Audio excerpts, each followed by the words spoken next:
Gen Z's BS radar is really high. They know when something's off, and they'll leave quickly. And because of that, something else you'll hear a lot is that authenticity is so important. And to me, that's what that really means, is that this is a generation that can kind of see through your intentions, and they're really looking for kind of quote unquote real people. When they go online and they go to videos, they're kind of scanning for like, well, where's this authentic? Who is authentically representing this? I want to hear it from the source. I don't want something that's been kind of filtered or translated or edited.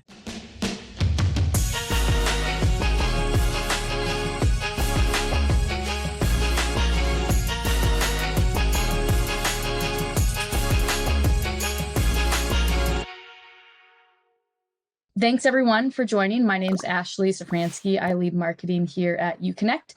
Appreciate everyone carving out time to join us for yet another webinar. I'm super excited to be joined by our featured guest today for the webinar. We have Willie Wittezehler. He's the creative director from Roadtrip Nation, who's going to share some great insight into how career services teams can better leverage video to engage Gen Z students.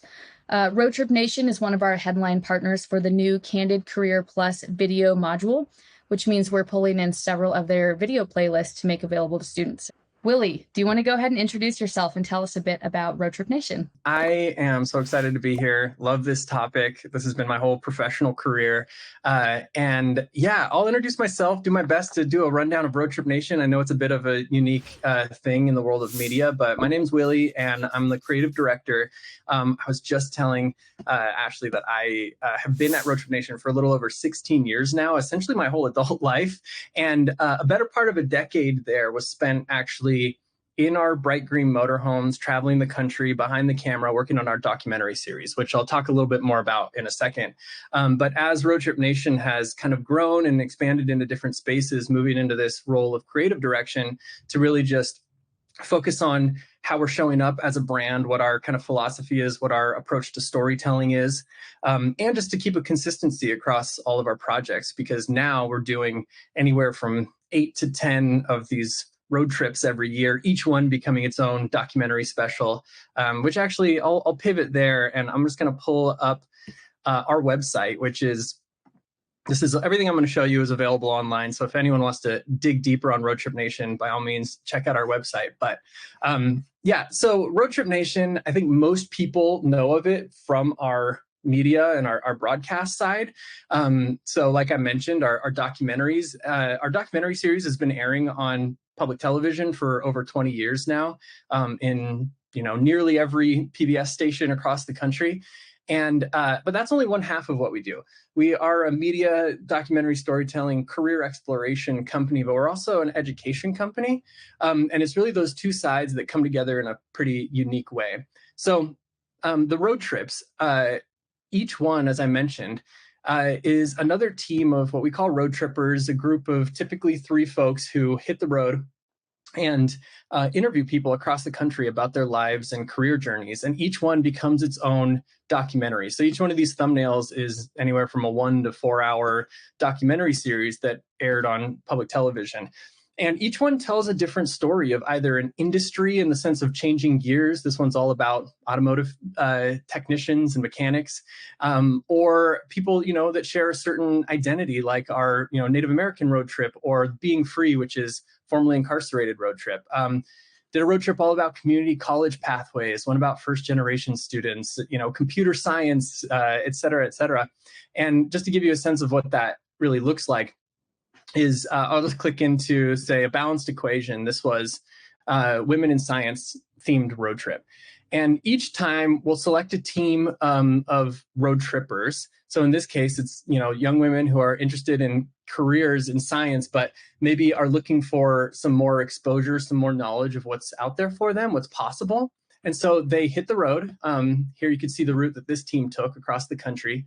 And they talked to all kinds of awesome, inspiring women in science, all different, entrepreneurs, or, they went to NASA and interviewed a couple of engineers at NASA. And all of that content becomes the documentary special.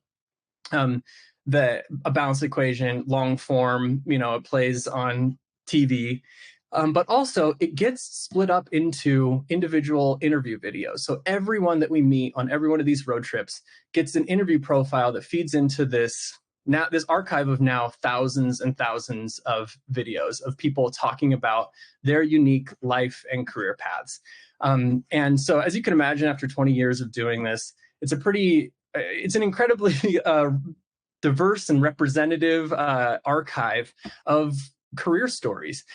So, you can explore this, click in to find out about, their stories. And each one is not only video based, but covers things like the milestones in their path, the education and, skills and certifications that they took, that they leverage to get where they are, descriptions of what their job really is, the interests that are combined under this, their recommended education, as well as, and this is really important to Roadtrip Nation, is how do we differentiate this from, say, the type of information you could find on someone's LinkedIn profile, And that's where we get into kind of the more human aspects of the journey and the career exploration. So, like, what were the messages that you heard? In this case, this person was told to work in astronomy or physics, you need to get a PhD, to which they replied that, that wasn't necessarily true for them. They found examples and pathways to aerospace engineering without it. They also happen to be someone who had learning and attention issues. So he talks about his adjustment in his freshman year of college and things like that. All of this content is tagged with metadata and arranged in a way that a young person can come to our library and our educational resources, and based on their interests, based on their needs, based on whether, for example, if they have learning attention issues, they can find interviews from people like them.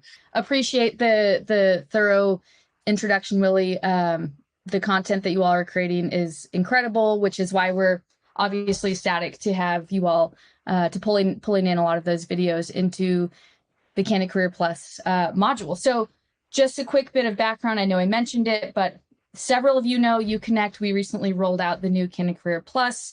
After we acquired Candid Career back in 2022, we spent the last few years, of course, updating the product. But I think most importantly, we've spent time going out and sourcing several fresh new content providers like Roadtrip Nation, so that we could really boost or bolster up that video library with content that's really going to resonate for young people, like Willie talked about. And we did all of that. Obviously, video is just super critically important to any career services engagement strategy. So we're excited to be rolling that out. So I'm going to jump into the questions now. So I'm going to kick us off with the first one, Willie. What would you say are some of the key characteristics of Gen Z that may influence how they consume video content? Okay, so I think I want to start by maybe rattling off some of the more, I don't know if this will be obvious to everyone, but what I would consider obvious ones, or, if you were to Google this is what you'd see. And I'll just get through that because I don't want to skip over that stuff. It's valid to get to a point that in particular has really been a driving force for me. But those things to me are, everyone kind of hears or knows about the shortening of attention spans and, the need for short form engaging content, as well as the tendency to cater to mobile first. Most young people are engaging with video on mobile. Things like how interactive it is, abilities to comment, like, share. Those are all really key kind of traits of how young people are consuming video, as well as looking for representation of folks that have shared identities, shared values, shared interests. I think that's really central with how young people are consuming video now, is because there is so much out there that they kind of expect to have a choice of who the messenger is in the video content that they're looking at. In fact, that term messenger, I feel like I'm going to use that a lot over this hour. I'll come back to it. But anyways, the thing I really wanted to get to is an insight that I've really gleaned over the recent years that has become somewhat of a central driving force for me, which is, it's a simple thing, but really understanding that young people are using video-based platforms for searching and answering questions that they have. So similarly to how we all kind of ubiquitously use Google, you say, oh, Google it, young people are using Google as well. But they're using TikTok and YouTube for the same reason. They're asking questions there. If there's something that they want to learn about, they're going to videos to get those answers. And when I say that's become somewhat of a central driving force for Roadtrip Nation creatively, is every video that we produce, I think a great test against that concept and how it's executed is to just focus on what is the utility of this video to the audience. Like, what question is it answering? And then how is everything serving that question? How is the thumbnail serving that? How is making it clear what the purpose of this video is? How is the title making it clear? How is the content obviously going to satisfy that question that the user might have? So yeah, that idea that that it may have been in past generations that you'd go to Google to ask a question, that more and more often people are now opening up TikTok to figure out, to learn more about something. So yeah, I'll stop there, but there's obviously more that we'll get into. I mean, you mentioned that, you know, how it's changed over the last few years, or how maybe us, you know, millennials may have approached it, you know, getting questions answered. Yeah. But you all have been doing video, like really focused on videos for, you know, probably the entirety of Roadtrip Nation's existence. So any like key themes, or, you know, just how have things shifted from the previous generation, or at least in the last few years, and how have you all adapted in particular? The biggest thing I would say is audiences have become more and more, young audiences have become more and more media savvy. They're, you know, they know all the tactics of marketing, for example, or the high alert for corporate messaging or propaganda or whatever it might be. They know exactly how video editing works, and even have firsthand experience in that. And or it's pretty common a young person has some experience creating content themselves. And I think that you know, translates into an audience that in some ways is, I guess in the negative light, I would say like highly skeptical. Or this is what I always say to people: Gen Z's BS radar is really high. They know when something's off, and they'll leave quickly. And because of that, something else you'll hear a lot is that authenticity is so important. And to me, that's what that really means, is that this is a generation that can kind of see through your intentions, and they're really looking for kind of quote unquote real people. You know, when they go online and they go to videos, they're kind of scanning for like, well, where's this authentic? Who is authentically representing this? I want to hear it from the source. I don't want something that's been kind of filtered or translated or edited. And while maybe all of that sounds a little bit scary, I don't think that it should be, because to me, it means that if you're going to be creating content, all you have to do is be yourself.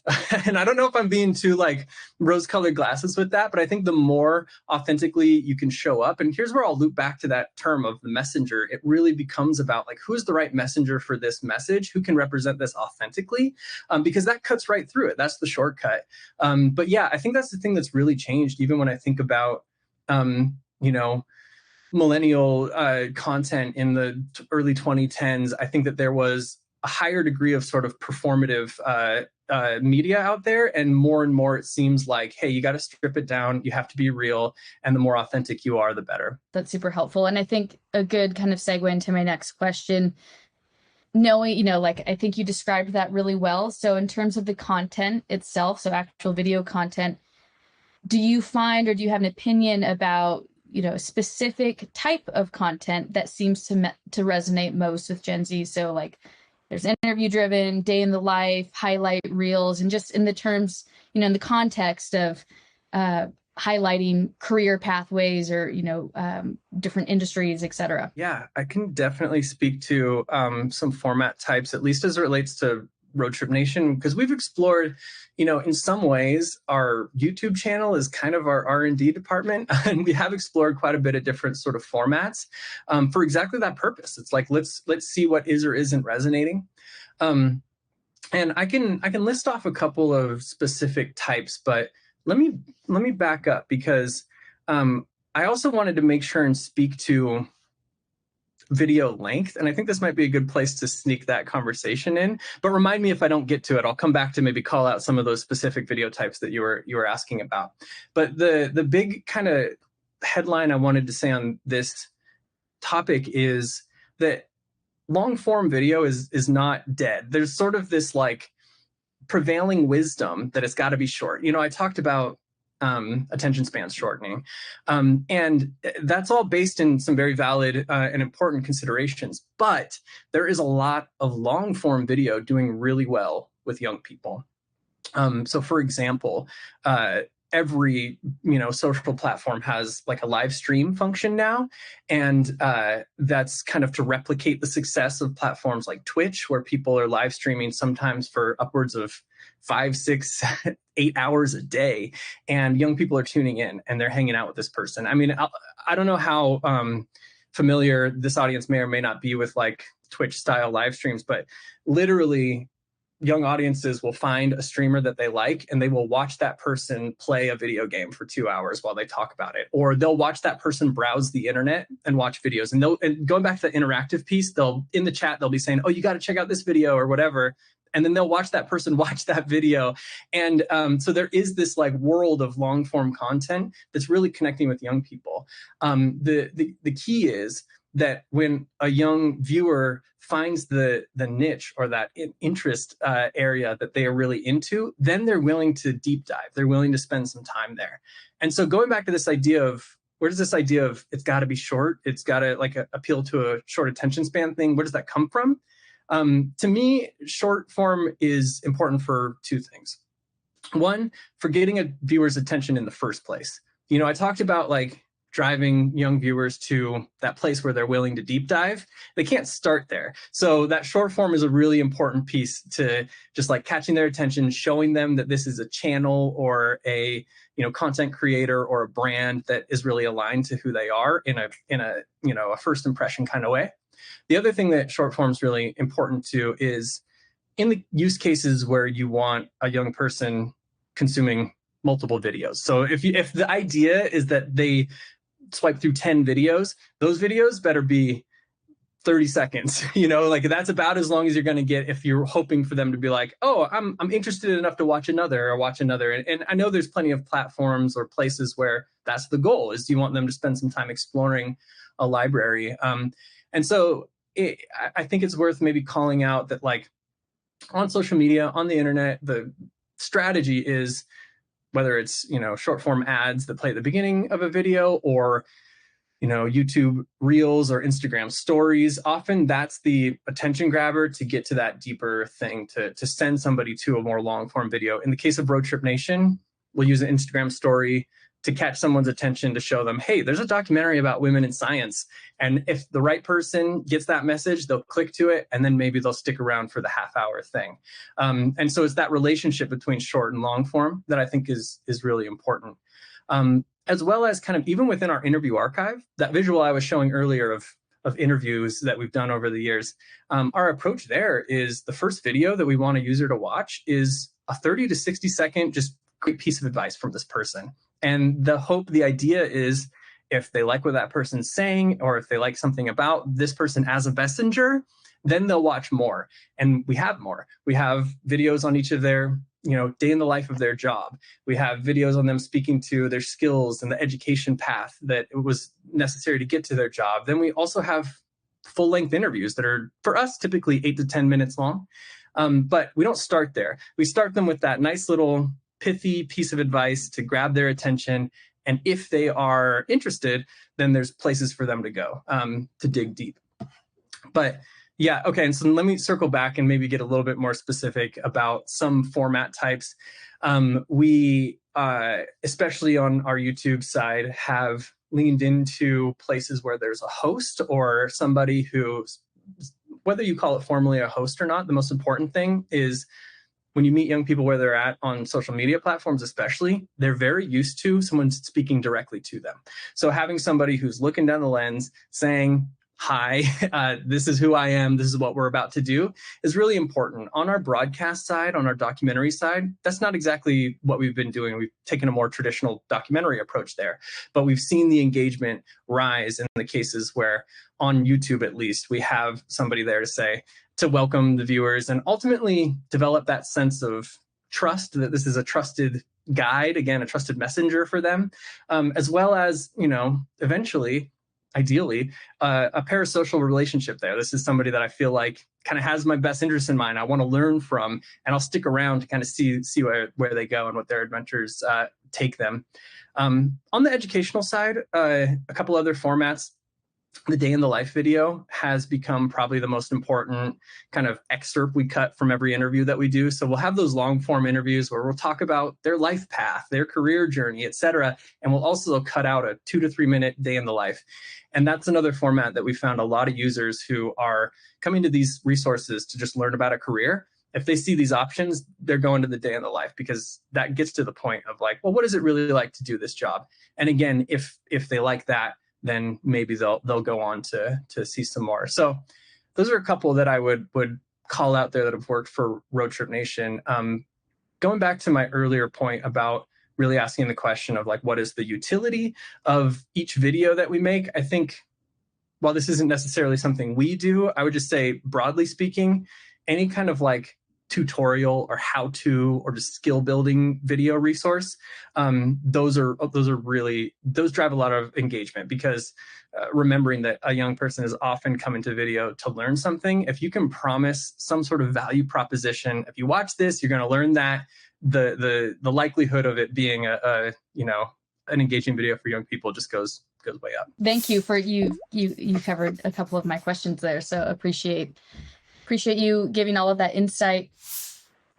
I think knowing like that a lot of, or most career centers are offering a lot of different resources to their students. So there's, job boards and mentor platforms and, blogs and articles and, resume advice and all of this stuff. Why is video why is it well suited to really support career exploration, and why should video be a key part of every career center's strategy? I want to start with maybe elaborating on what I was saying when I was talking about the messenger. So I think the key word here about why video is so important and so valuable is humanization. And it's really all about the messenger, meaning the person that's on camera providing the message. Young people want to see and feel who is giving the information.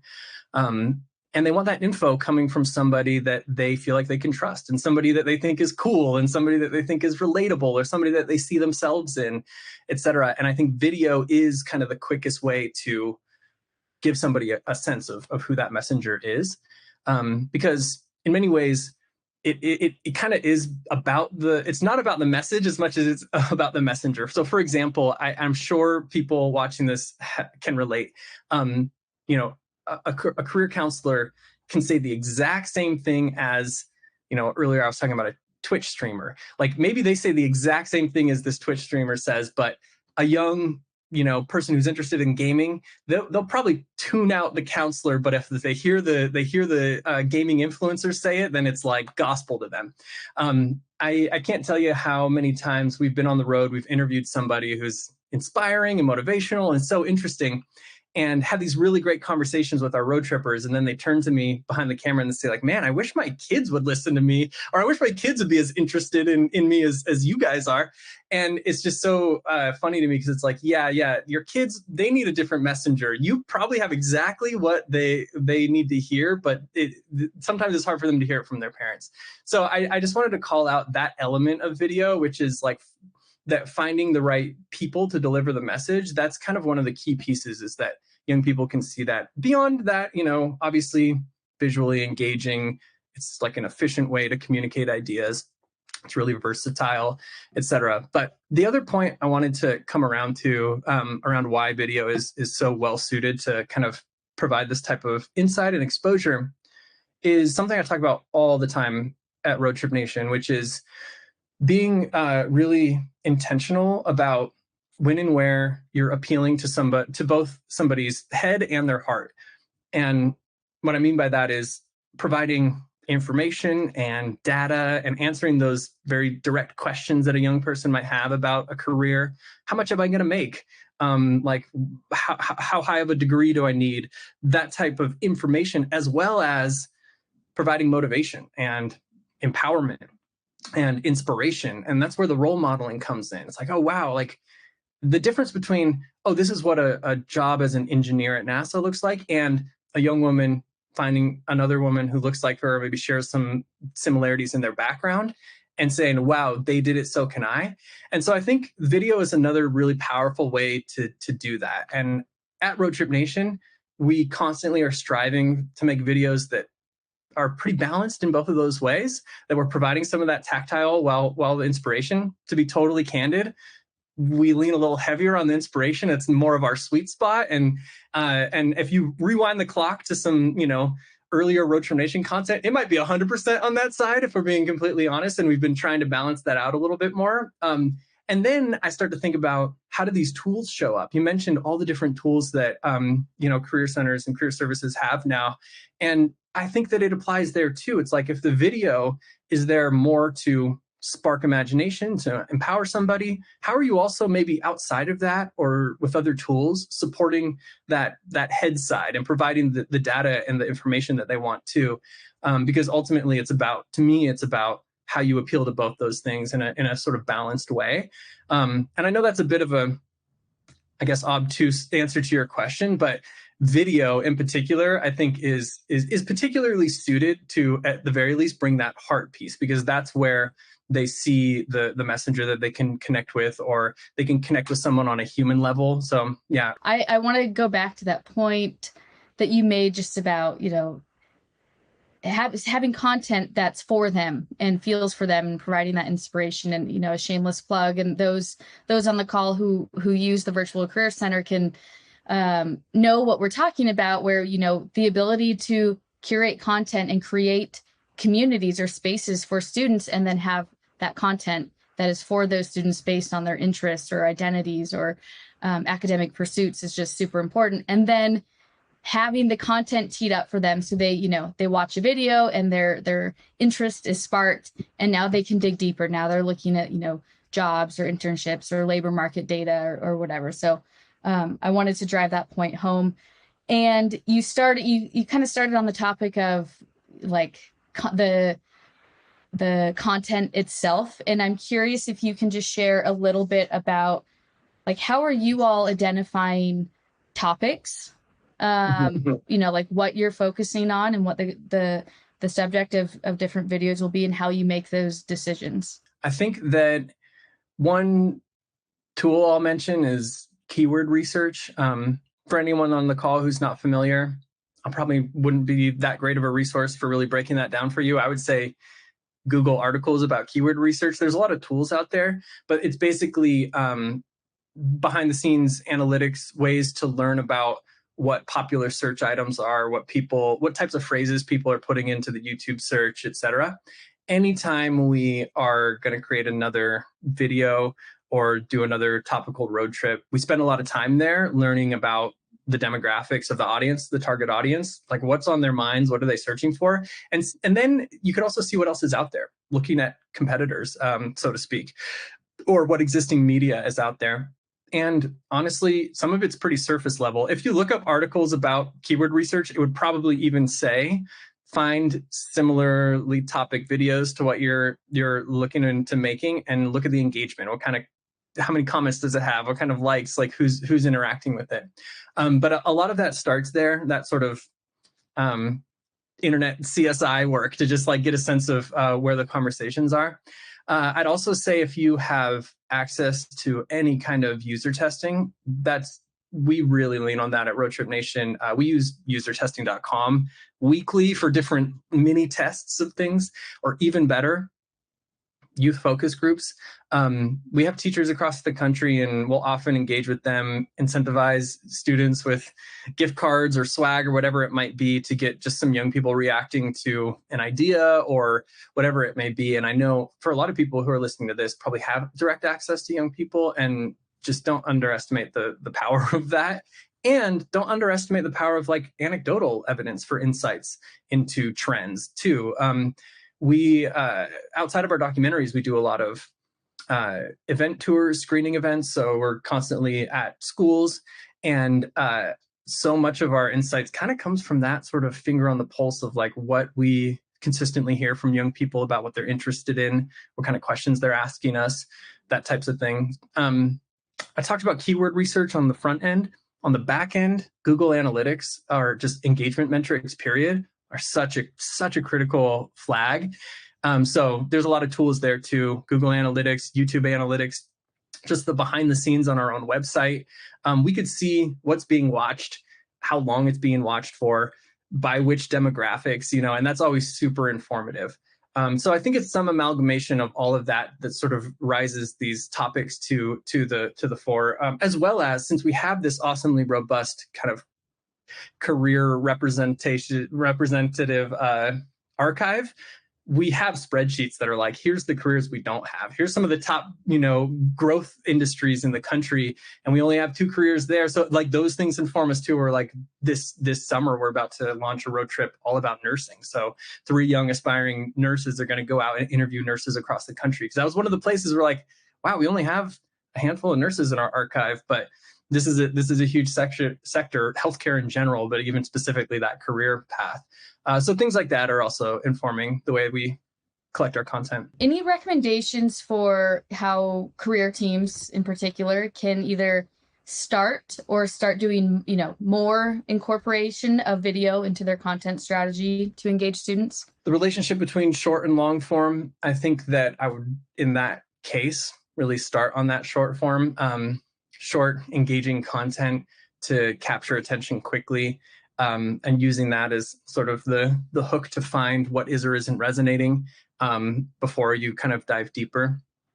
And I suppose I'm talking about, maybe I'm talking to 2 potential use cases at once here, folks who are just trying to incorporate existing video versus, I don't know if there's people on the call who are interested in or who are already creating their own content or interested in creating their own content. But I guess regardless, another thing to consider is working with, I'll use the term influencers, even though I'd even kind of bake in the idea of a micro influencer, and it doesn't necessarily have to be somebody with 1 million subscribers.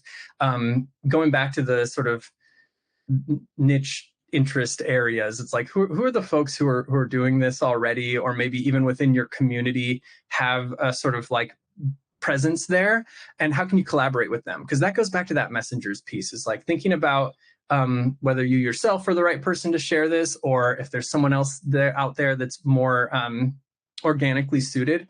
At the inception of every project for Roadtrip Nation, we talk about who the target audience is, what the key messages of this project are, and then the next step is, and who are the people who can deliver that message organically. We don't want anyone kind of putting on a front or a performance, who are the folks who are actually at the sort of intersection of this topic and can represent it authentically. And so I'd say for anybody out there trying to incorporate video, it's the same question. It's like, who's the right messenger for the message that I'm trying to pass on, and how can I kind of integrate with them? And I guess the last thing I would say, this is maybe a little less tactile, is you're kind of competing against algorithms. What I mean by that is young people are so used to algorithms doing 2 things: getting to know who they are and what they're interested in, and then connecting them with the exact right content for them. That's why TikTok is popular, because it's got a really great algorithm. Pretty quickly, it can figure out what you do or don't like, and then it starts sending you the more of the stuff you like. And if you keep that in mind, I think of career services as potentially like a human algorithm in a sense, or I think of Roadtrip Nation that way as well, which is like, how can you get to know your student and then connect them to the exact thing that they need to hear?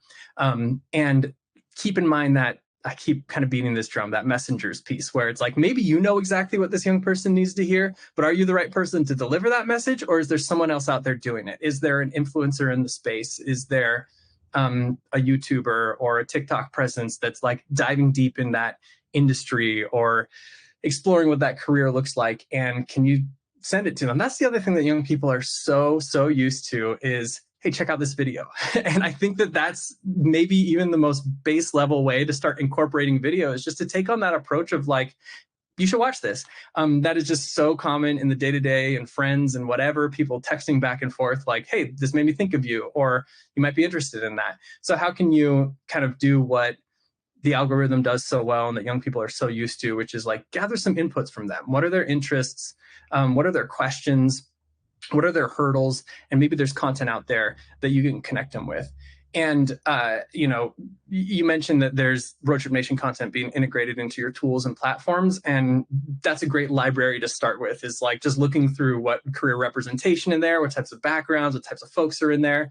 And the better you sort of know that, maybe the more kind of potential options you'll have in your back pocket to be like, hey, after our conversation, I realize you should check this out. And if that's too kind of if that's more in depth than you're able to go, then obviously it's looking for those tools and platforms where a young person can do that themselves. I mean, that's the intention with the Roadtrip Nation website, or with so many of these tools, is that there is some sort of user identification up front that then connects them with the right content. But yeah. I think just circling back to, you mentioned the UConnect platform and Canada Career in particular. And I love that career services teams being like the human algorithm. I think definitely a lot of our partners are taking advantage of, tagging content, publishing videos to specific communities or spaces where, again, students go to, and they're getting really what feels like curated or customized content and resources based on, their own personal backgrounds and interests. So super helpful. Do you all find, I mean, something you said made me think about, like this idea of a messenger. And there are so many career influencers or career champions across a campus. So there's faculty and staff and academic advisors, and then there's alumni, and parents are, obviously really large, significant career influencers. Do you all, are you creating content specifically for those audiences in particular, or do you have advice for how career teams should be thinking about, getting any video content in the hands or on the screens, really, of those career influencers? I think that Roadtrip Nation is almost always kind of speaking to two audiences at the same time. So there's this sort of inherent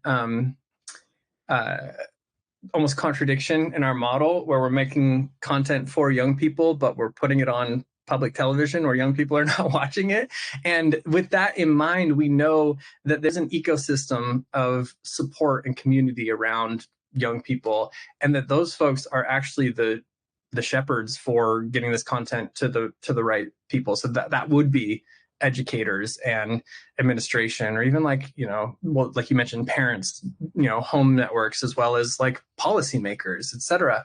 And while we make content that's directed primarily at that youth audience, secondarily, we're fully aware that it's not going to get to them without networks like yours and people in these spaces that see the relevance of it and get it to the right young person.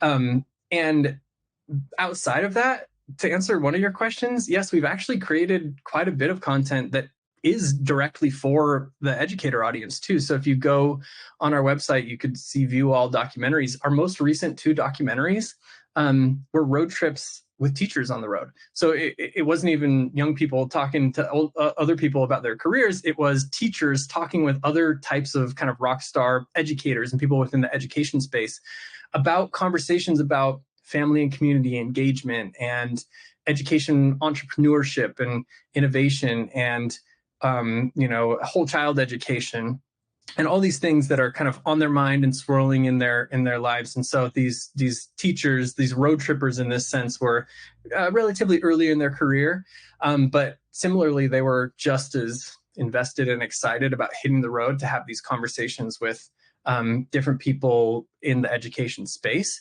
And so, yeah, I would definitely flag for that secondary audience to look at. They're called Education's Future. You'll see the 2 documentaries that we just released this year. They're at the top of the list right now because they're hot off the press. As well as, I'd say, subscribing to Roadtrip Nation's newsletter, because that newsletter audience is that sort of stakeholder educator audience for us. It's not where we speak directly to young people. And so that's another place to kind of stay up to date with what we're making. But yeah, I think that kind of answers your question. And there's a question in there, and I think the question that I'm going to ask will kind of address this a bit too. But how do you, Willie, as a creative director, who's, you've presumably produced hundreds, maybe more, thousands, maybe of video interviews. How do you think about, pulling out a compelling story out of an interview? And, broadly, like, what tips or tricks do you recommend to any career leaders or career teams, those who may want to create their own video content for their students? Specifically to the interview point, yes, that has been the craft of Roadtrip Nation for many years. So I could speak for an hour about that. But to give you a couple of bullet points, a lot of the work starts before you hit record, and that work is relationship development. It's anybody who's going to be involved. It's really bringing them into the process so that they're truly kind of invested in it. They understand what it's about. They understand what their role is in this. And going back to my piece about authenticity, we will explicitly say to every road tripper, to every interviewee that we meet, kind of beat this drum of, you're a part of this because of exactly who you are. You do not need to play a certain role for us or say something that you maybe, because people will often intuit like, oh, what do they want from me? What do they want me to say? And our whole kind of art form has become stripping that away and be like, no, be yourself truly. Because I think if we can capture an authentic moment here, an authentic bit of expression, and translate that to a viewer, that's when we feel like we've been really successful. And so a lot of that work starts, like I said, in pre-production, in the development of a relationship, and even in just establishing a rapport that will translate to just kind of an environment of comfort once you're on camera. And then once you're actually sitting down with somebody, I think you have to be really aware of the energy that you're bringing, and that if you want them to, in the case of Roadtrip Nation, to share personal details and to get real with you, or maybe even like get vulnerable and emotional, then you have to do that too. It's really that simple. And so we always start our interviews with the interviewer, who in the case of Roadtrip Nation is also on camera. That's the road tripper. They're on camera. We always start with them doing a really kind of deep introduction of who they are, why they're doing this interview, what it means to them, and really spending a couple minutes there. And I've seen it 100 times. We'll sit down with a CEO or somebody at, a corporation or whatever it might be, and maybe they'll sit down thinking, okay, I'm going to do my spiel. And once they're sitting down with a real person, and often in our case, a real young person who's looking for guidance and advice, and they understand like, oh, this person's like actually wants something, I can actually offer something valuable to them. You see the whole demeanor change. But that can't just be up front. That's throughout the conversation. How are you showing up? What kind of energy are you giving them? Because people are going to reflect that. So throughout the conversation, our road trippers, our interviewers, are consistently kind of bringing their whole selves to the conversation. So for example, instead of asking a question like, did you have a backup plan? Maybe you'll get an interesting answer to a question like that. We would encourage the road trippers to explain why they're asking that. So maybe it's, right now I'm really worried this isn't going to work out for me, or I'm about to graduate with this degree and I'm not even sure anymore if that's what I really want to do. And I'm panicking because I don't have a backup plan. Like, were you ever in a situation like that? Or did you have a backup plan? And if you think about the difference in the responses that you'd get to those two questions, I literally give an example like that to every team of road trippers that hits the road for us. Because one, I want this conversation to be valuable to them. I want it to be meaningful for them. And the more you bring yourself to a conversation, the more catered and interesting and impactful this conversation will be for you. But I also get them bought in on the fact that specificity and that depth is going to kind of give a deeper, better impact to everyone who comes in contact with this content. So the more real you can get with somebody in the moment, the more that impact will translate to a viewer. And that's kind of ultimately, when I say upfront, getting people bought into what you're doing, they should know and understand that that's the goal. Is like what we're about to capture here. At times it might feel a little messy, it might feel a little vulnerable, but when we do that, then it's going to help more people who feel similar to you or look up to you or see themselves in you.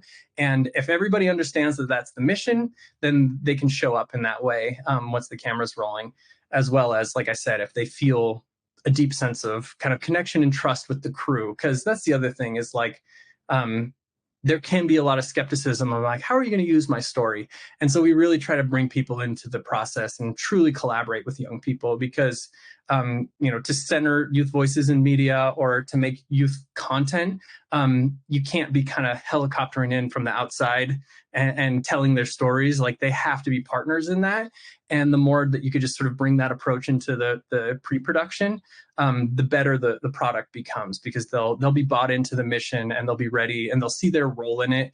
And then you'll come out the other end with a more kind of authentically youth-centered product. I want to call out, we have Meredith on my team who hosts and produces our Career Everywhere podcast too. Cool. She's a fantastic interviewer, and she's, really digging your advice. So thanks for sharing all of that.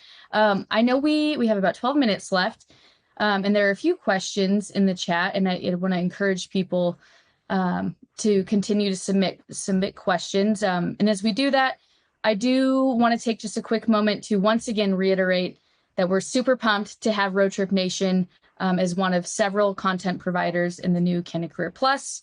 Thousands of new videos that have been vetted and curated for career services to share with students, faculty, staff, etc. So whether you're a current Candid Career Plus user or not, if you're interested in just continuing the conversation about how or ways to leverage video as part of career services strategy, we would love to follow up with you. So I just dropped a link to a form in the chat. If everyone could just kindly fill it out one way or another, it just helps us know like how to follow up with you, or if we should follow up with you. I would be so appreciative. So while you all do that, I'm going to jump into the first question. And once again, folks, feel free to submit questions.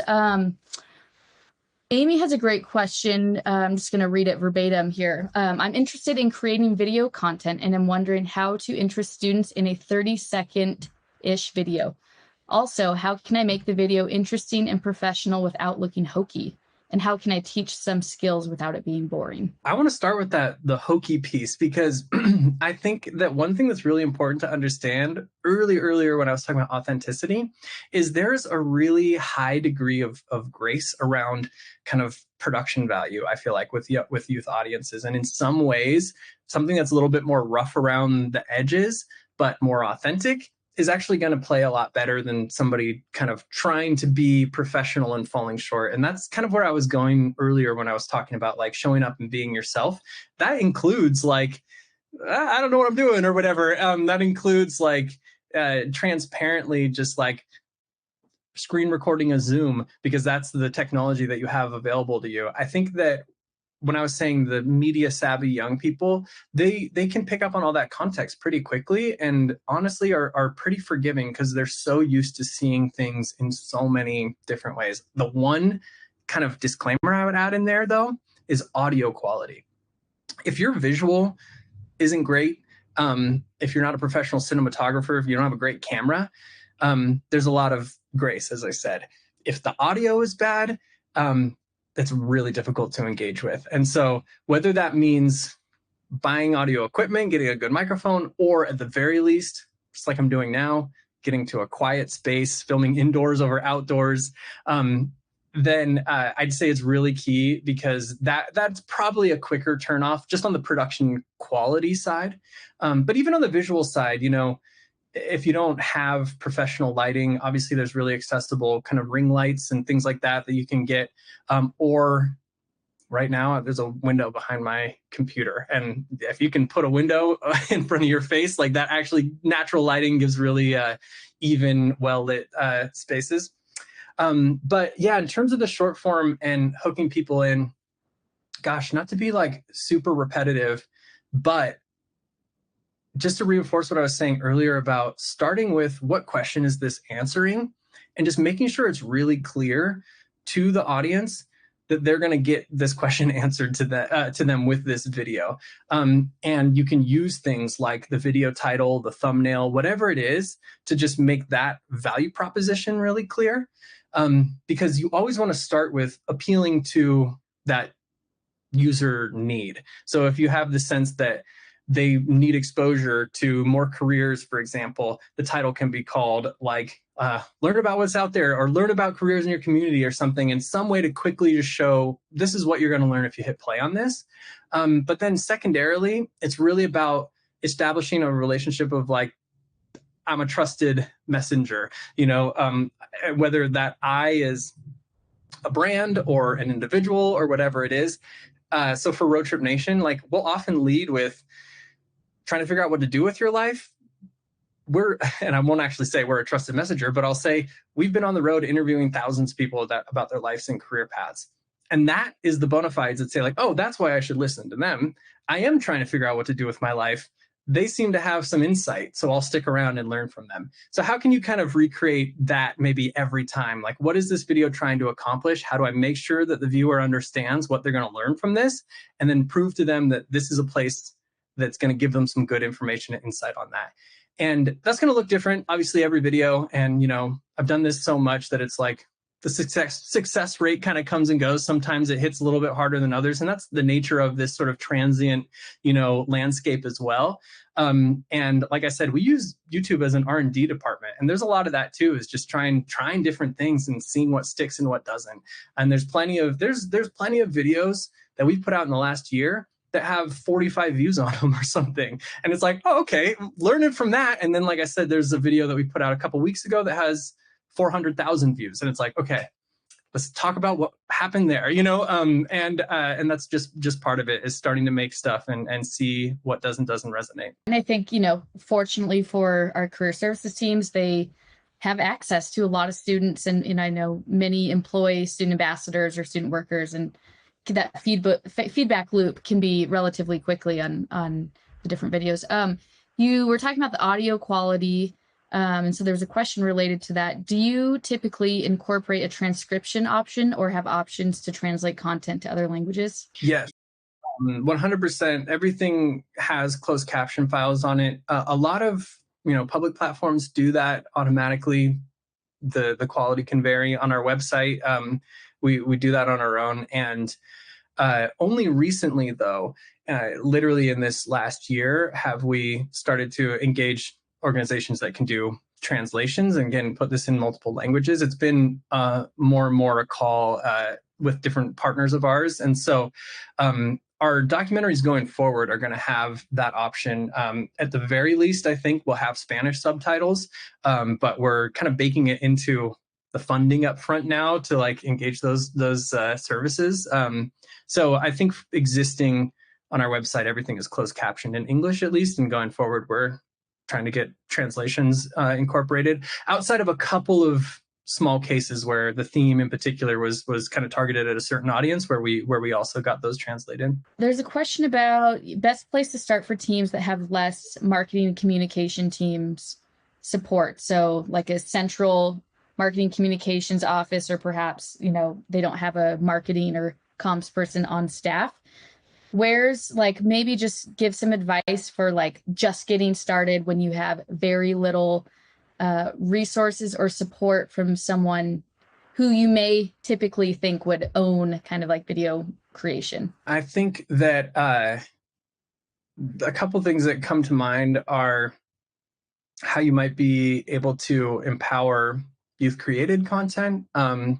That's something that we have really started to focus energy on, kind of cracking that nut.